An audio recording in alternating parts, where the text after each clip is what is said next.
Dang!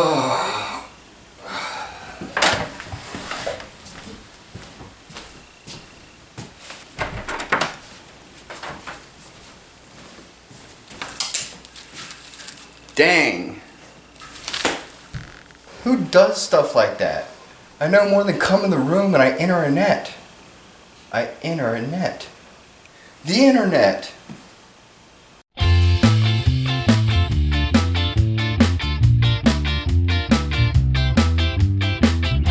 Let's spend a few minutes talking about the history of the internet. The internet can be thought of as a network of networks that lets computers interconnect over great distances.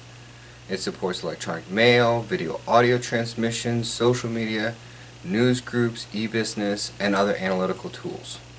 Without the internet, it wouldn't be possible to share digital information on the World Wide Web. The internet emerged in the United States in the 1970s, but it didn't become visible to the general public until the early 1990s. To understand the history of the internet, it requires examining its early progress, as well as the costs and benefits that have resulted because of its development. I'm a computer. Help computer. Stop all the downloading.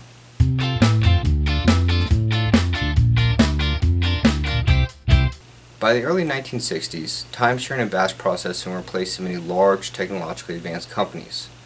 Time-sharing led to the idea of host-to-host interaction on a retired network, and by October 29, 1969, ARPANET, a Department of Defense project, was developed. ARPANET connected time-sharing computers at government-supported research sites, principally universities in the United States. To connect computers, ARPANET used technology known as packet switching. Packet switching takes larger messages, or chunks of computer data, and breaks them down to smaller, manageable pieces known as packets. Packets then travel to the destination where they are reassembled. In 1974, Vinton Cerf created the TCP/IP protocol suite. TCP, which stands for Transmission Control Protocol, is responsible for controlling the rate and speed at which a packet is sent. IP, or Internet Protocol, is responsible for routing the packet from the origin to the destination. By the early 1980s, the TCP/IP approach was adopted and endorsed by many other researchers. Also in the 1980s, personal computers and Ethernet were introduced, which fueled the unprecedented progress in integrated circuit technology. Then, in 1988, MCI Mail, an experiment linking commercial email to the internet, was approved and other email providers quickly followed. The internet experienced its first explosion in traffic.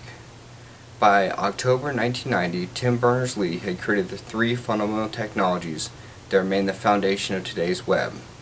HTML, the markup or formatting language for the web, URL, a kind of address that's unique and used to identify each resource on the web, and HTTP, which allows for the retrieval of linked resources from across the web.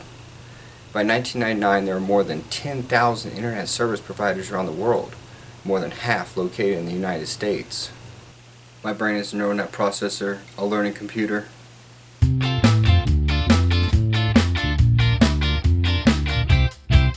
If I delete an important file off my computer and I need to restore it, can I just set the system clock back?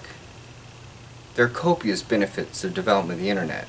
Social media services such as Facebook, Instagram, and Twitter emerged in the 21st century and became popular forms of communication. Mobile phones became able to access the web, which enabled applications that were not previously feasible. GPS, or global positioning systems, combined with wireless internet, help mobile users locate alternate routes, generate precise accident reports, and initiate recovery services, improve traffic management and congestion control. For the individual, the internet opened up new communication possibilities. Email quickly became a popular alternative to traditional snail mail, and instant messaging or text messaging became popular among the youth. Online gaming evolved from playing a game with friends to a complex social life in which the game's virtual reality spills over into the physical world. In April 2007, 36% of American online adults consult Wikipedia. The propagation of digitalized text, pictures, audio-video recordings over the internet has resulted in an information explosion. By the start of the 21st century, approximately 20% of the internet population had used it at some point to meet others with internet dating. Moreover, bookstores can only carry so much inventory on their shelves, and now ebooks can become available, where books can be made into purely digital artifacts. The number of internet users worldwide exploded from about 1/6 the world population in 2005 to more than half in 2020. The early bird gets the worm, and the late bird starves.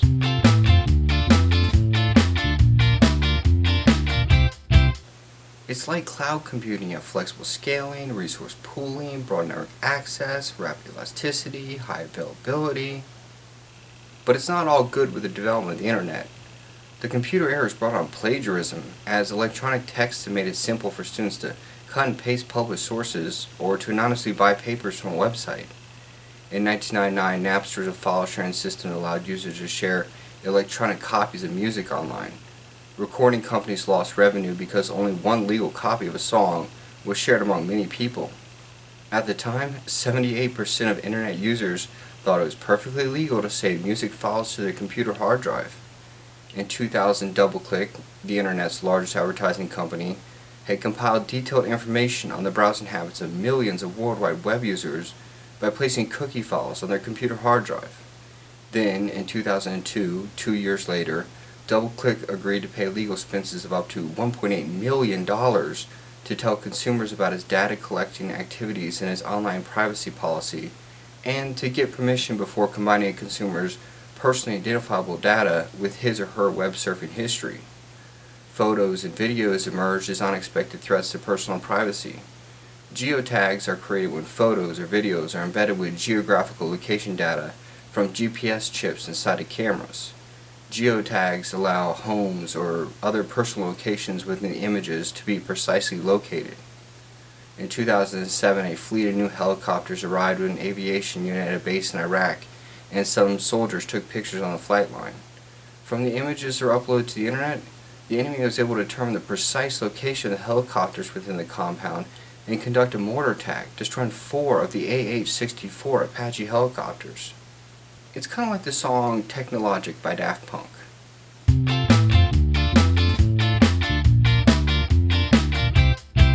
The future of the internet is not yet clear, but many directions of growth seem apparent.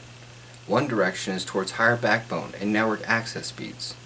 Data backbone rates of 100 gigabit per second are readily available today, but data rates of 1 terabit per second or higher will eventually become commercially practical.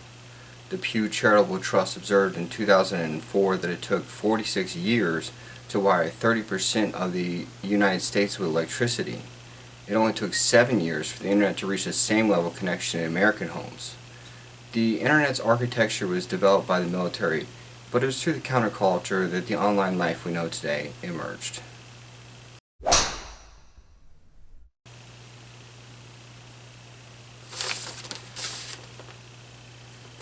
What the heck is a computer?